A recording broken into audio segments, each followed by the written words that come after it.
Continuando a nossa aula ainda sobre o tema da visão do sofrimento na vida das pessoas, nós vamos falar aqui sobre as enfermidades físicas, doenças da alma e somáticas, espíritos de enfermidades, também nos ambientes hospitalares.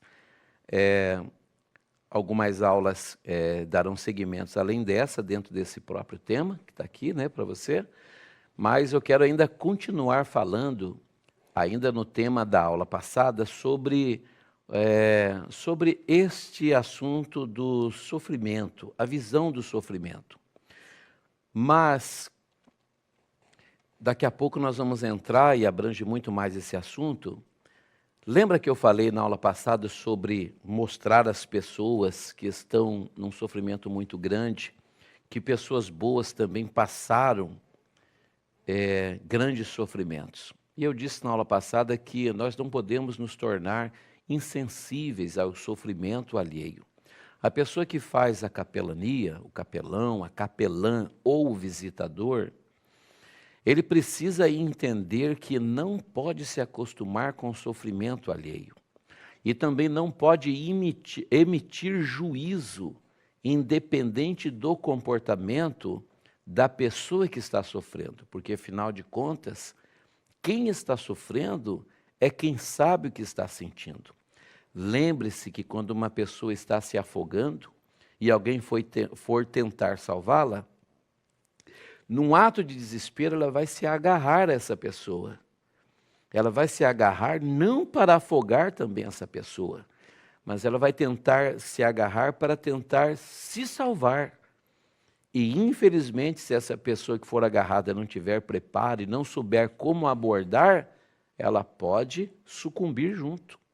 Então, esse assunto do sofrimento na vida do paciente ou na vida do próximo deve ser tratado com muito cuidado, com muita espiritualidade, com muita empatia, porque quem está sofrendo está dentro de si desesperado. Muitas vezes porque ele já julgou a si próprio, ele acha que é Deus que está punindo, ele acha que é pior do que os outros, ele acha que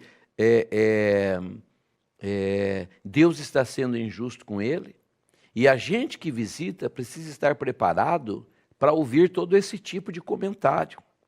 E, além de ouvir, temos que ter o equilíbrio emocional. Falei das aulas passadas que nós precisamos aprender a ouvir, mas nós também temos que ter sensibilidade espiritual para compreender o momento que essa pessoa está passando. E a Bíblia Sagrada vai mostrar que o sofrimento sempre existiu na vida dos seres humanos. Desde o pecado de Adão, o sofrimento passou a fazer parte da vida dos homens. Dor, lágrimas, sofrimentos e luto faz parte da vida. Mas enquanto a pessoa está vivendo, ela tem esperança e ela não quer perder a sua vida. Lembra das aulas passadas que eu falei de uma abelhinha, se perceber que ela está em risco, ela foge, porque nela também tem vida. E a vida não foi feita para a morte, para deixar de existir.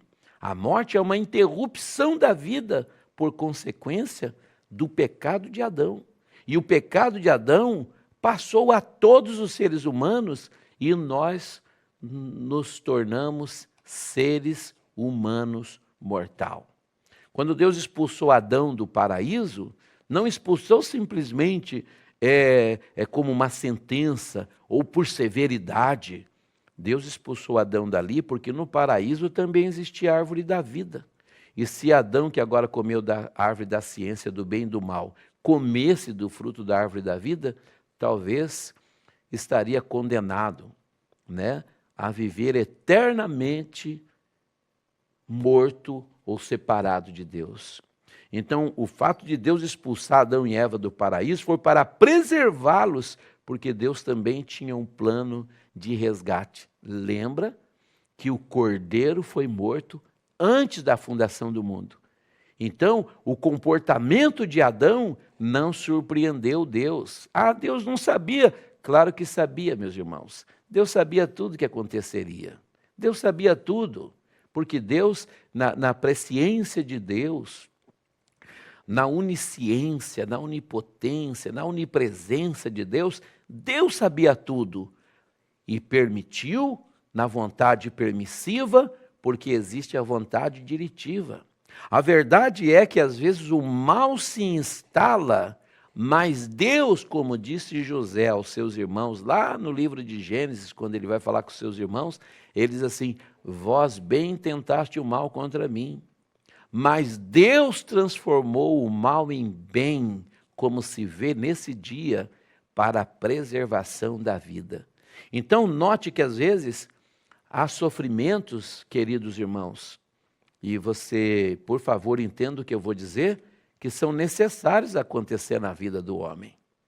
Porque eu já disse nas aulas anteriores que o sofrimento é pedagógico, ou seja, o sofrimento ensina. A pedagogia do sofrimento é muito maior do que a pedagogia da felicidade. Você percebeu que quando as pessoas estão bem, elas não pensam muito em Deus, nem no próximo, e às vezes nem em si próprio, fazem loucuras, se colocam em situações de risco, porque estão tão felizes que a felicidade muitas vezes sobrepuja a razão humana, e as pessoas perdem a vida também, porque às vezes estão muito felizes, muito autoconfiantes. E o problema não é só perder a vida, sabe? Porque infelizmente todos vamos morrer, se Jesus tardar a vir, todos vamos morrer um dia. Mas a questão é para onde vamos depois que o nosso coração parar de bater, depois que os nossos olhos fecharem, para onde seguirá o destino da nossa alma? E os pacientes são seres tricotômicos, o corpo, alma e espírito. Então eu digo aqui as doenças físicas, doenças da alma e somáticas, e os espíritos de enfermidades também no ambiente hospitalar.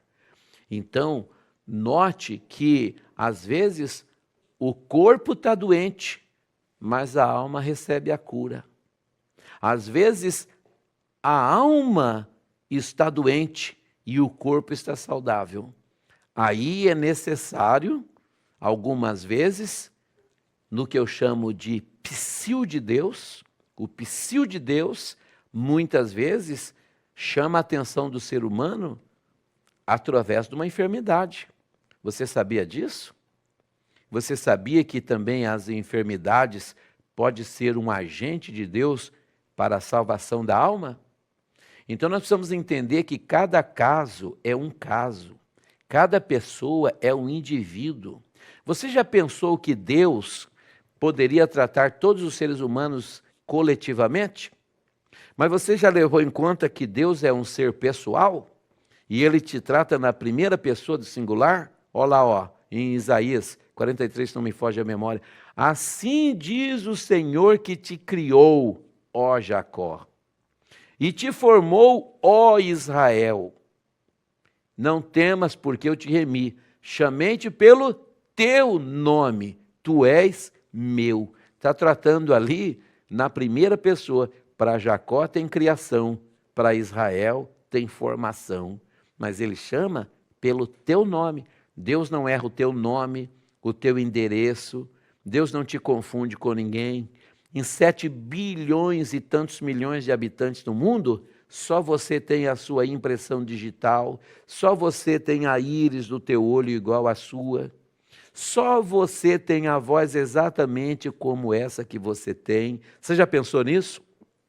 Só você pode fazer a sua própria escolha de querer ou não querer servir a Cristo e tê-lo como Senhor e Salvador. Só você pode ter a sua salvação pessoal em Cristo Jesus. Só você pode ter o seu nascimento e só você pode usufruir, desfrutar da sua vida como um ser racional que é dotado de capacidade de escolher. Só você pode gerar lágrimas dentro de você mesmo. Só você pode, através do lobo frontal direito aqui, onde está a iniciativa, tomar uma decisão de ir ou de não ir, de fazer ou de deixar de fazer, de se mover ou não de mover. Então note que Deus te valoriza como um ser pessoal. Você usa no verbo a primeira pessoa. Vamos lá lembrar da aulinha da nossa escola do ensino fundamental. Eu, tu, ele, nós, vós, eles. A primeira pessoa do singular é eu. Eu sou uma pessoa, eu sou um ser. E eu tenho corpo, alma e espírito. Alguns teólogos defendem a linha da dicotomia, associando alma e espírito junto e o corpo. Mas, na verdade, a teologia bíblica mostra que nós somos tricotômicos, né? Eu sou a alma que recebi um corpo e o espírito. Por isso que a Bíblia diz assim, e o espírito volta a Deus que o deu. Mas o espírito não é a alma, o espírito não é a psique, o espírito não é o ser, o espírito é a concessão divina, é o fôlego de vida. Então isso volta a Deus, mas não é que volta de forma racional, pessoal, é um ser individual. Não, é a alma que é você.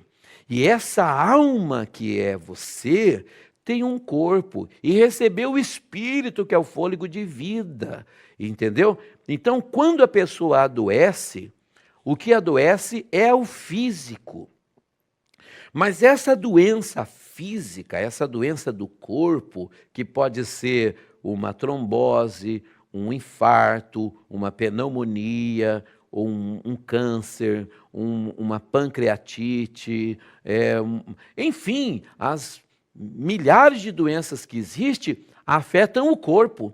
E às vezes o corpo afetado vai produzir a saúde da alma. Esses dias eu fiz um funeral de uma pessoa oriental.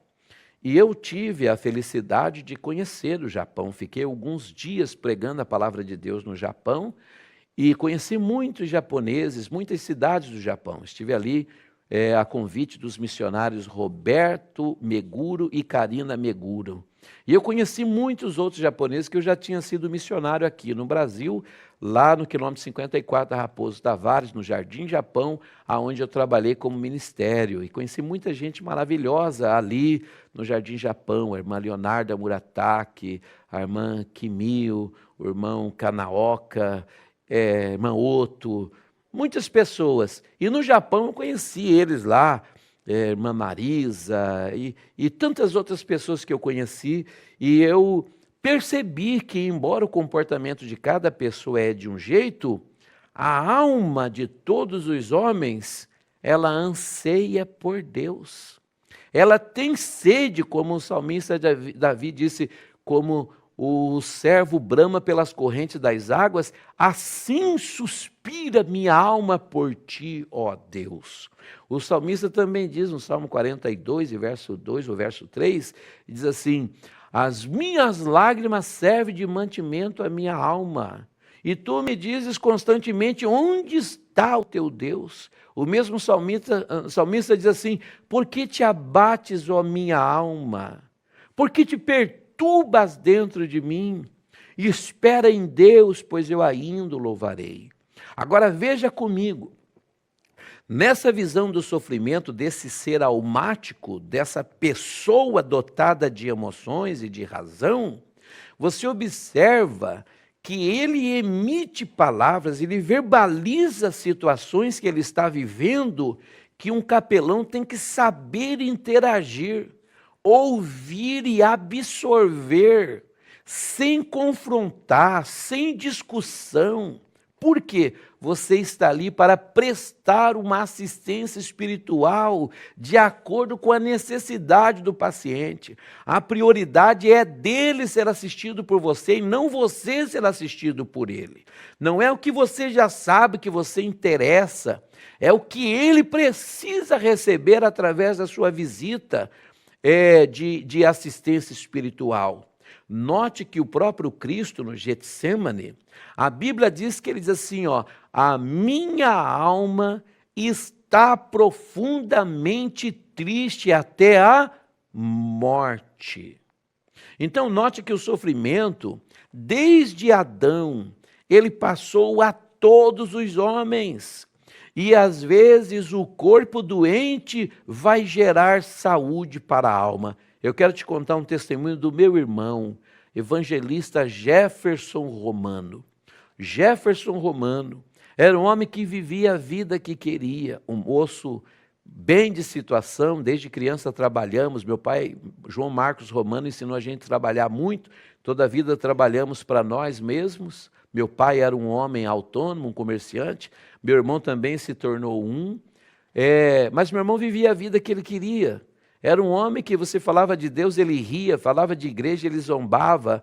Ele acreditava em Deus, mas ele achava que Deus tinha que aceitar ele do jeito que ele era, do jeito que ele vivia, e que Deus era simplesmente um coadjuvante na vida dele. Quando foi um dia, o meu irmão teve uma convulsão dentro do banheiro. Eu era missionário na época, mas estava em Curitiba visitando a minha família e cuidando também da minha esposa, que veio para um pequeno tratamento de saúde, a irmã Isamar Romano.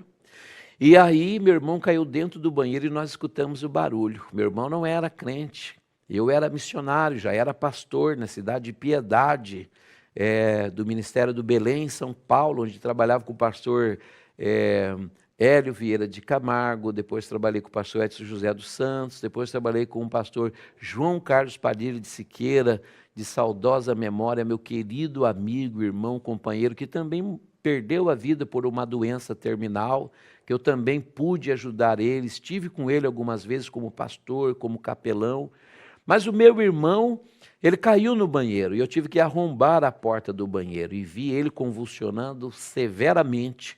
Como eu estava no campo de batalha, como missionário, e missionário ora, jejua, lê a Bíblia, anda de joelho, eu imediatamente repreendi o espírito da morte.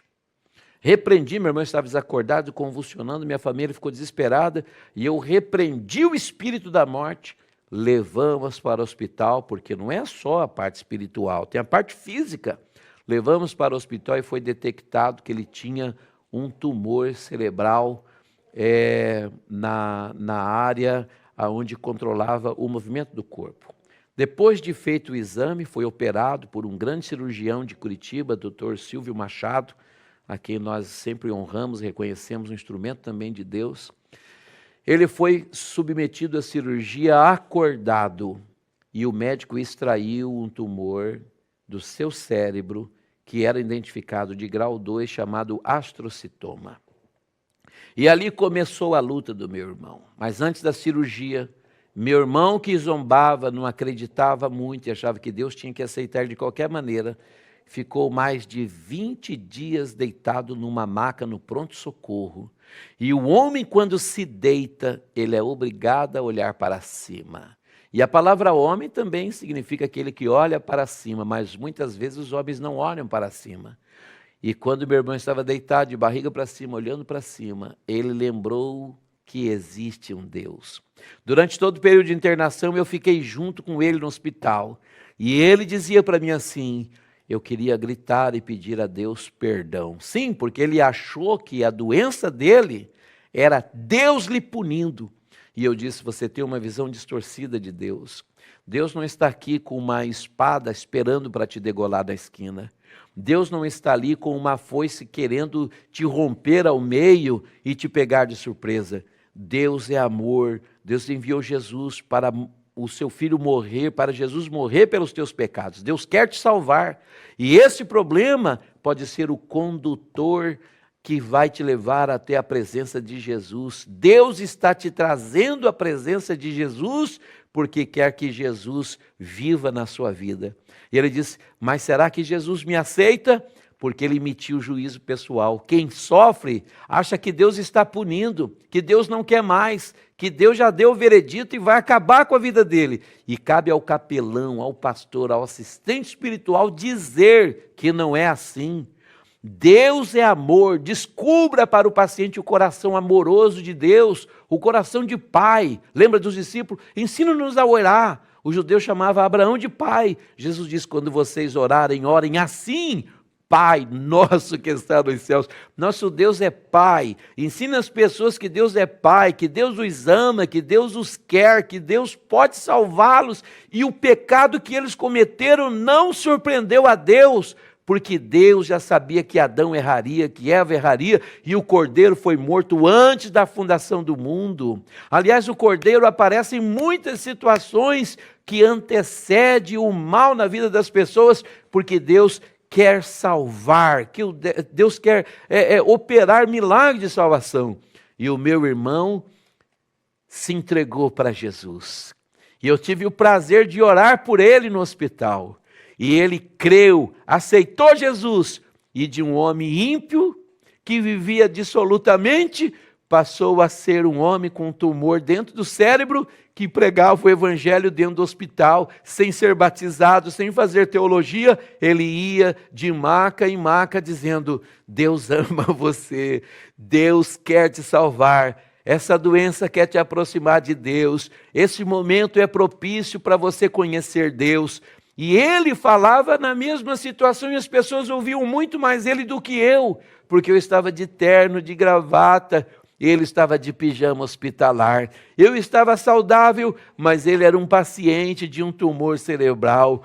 Eu podia ir para casa quando eu queria, mas ele tinha que dormir no hospital com os pacientes. Ele estava numa maca dura, num pronto-socorro, esperando uma vaga para que pudesse ir para uma cama de enfermaria e se submeter à cirurgia. Mas Deus estava trabalhando, Deus estava trabalhando. E eu precisei falar pouco, porque quando Deus fala, é melhor nós nos calarmos. Por isso que quando nós não tivermos palavra a dizer, é melhor ouvir, saber escutar. E meu irmão conheceu a Cristo, se entregou a Jesus. E ele disse: eu quero gritar perdão. E eu disse: então não precisa, mas se quiser grite. E eu lhe asseguro, o Senhor vai te perdoar. E ele não foi livre da doença. Ele passou, ele sofreu com a doença. Eu poderia contar o testemunho dele aqui, é muito grande. Depois da cirurgia, ele convulsionava várias vezes, mas ele ficou tão íntimo de Deus. Ele conheceu tanto a um Jesus. E a mensagem que chegou na igreja, Assembleia de Deus Brasileira, dos missionários Daniel Berg e Gunnar Wingre, não mudou. Jesus salva, cura, batiza com o Espírito Santo e breve voltará. E meu irmão pregava a cura. E dizia assim: mas como que você prega a cura se você é um homem que tem um problema dentro da cabeça que o médico não conseguiu tirar tudo? Ele diz: meu corpo está doente, mas a minha alma está sarada. Meu corpo convulsiona, mas o meu espírito, a minha alma se rejubila no Senhor. E quando, numa certa época, ele tinha dias que ele convulsionava 15, 20 vezes no dia. Mas Deus, que opera tudo em todos, porque o seu querer e o seu efetuar é perfeito, Ele é soberano, Ele é o El Shaddai, o Todo-Poderoso. Eu sinto a presença dEle aqui, nesse momento. Ele curou meu irmão da convulsão. E os médicos diziam: não é possível, você tem que convulsionar. Você tem um problema dentro do seu cérebro, foi ressecado, mas você ainda tem. É impossível alguém como você não convulsionar. Meu irmão viveu 18 anos, o cérebro à luz da medicina. Dr. Borba, do Hospital Universitário Evangélico, um grande neurocirurgião, disse para mim: pastor, o cérebro dele é necrosado, tem necrose atrás do olho, ele não tem 7 meses de vida. E meu irmão viveu anos.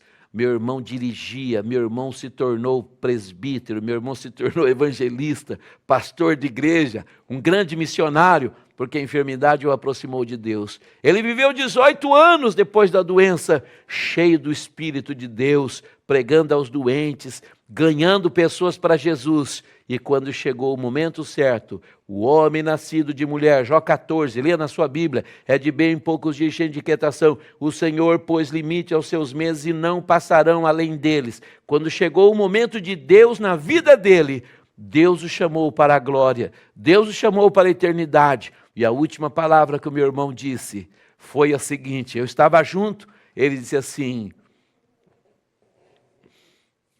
as últimas palavras que o meu irmão pronunciou foi olhando para o horizonte e dizer: grande, ó grande e poderoso Deus. E meu irmão partiu para a eternidade. Mas a mensagem que ele dizia quando era questionado, porque ele tinha esse problema, mesmo sendo um pastor, ele dizia assim: meu corpo está doente, mas a minha alma foi sarada. Ah, capelão, pregue a salvação, pregue a cura divina, mas lembra que o sofrimento é pedagógico e pode transformar lágrimas em alegria na eternidade.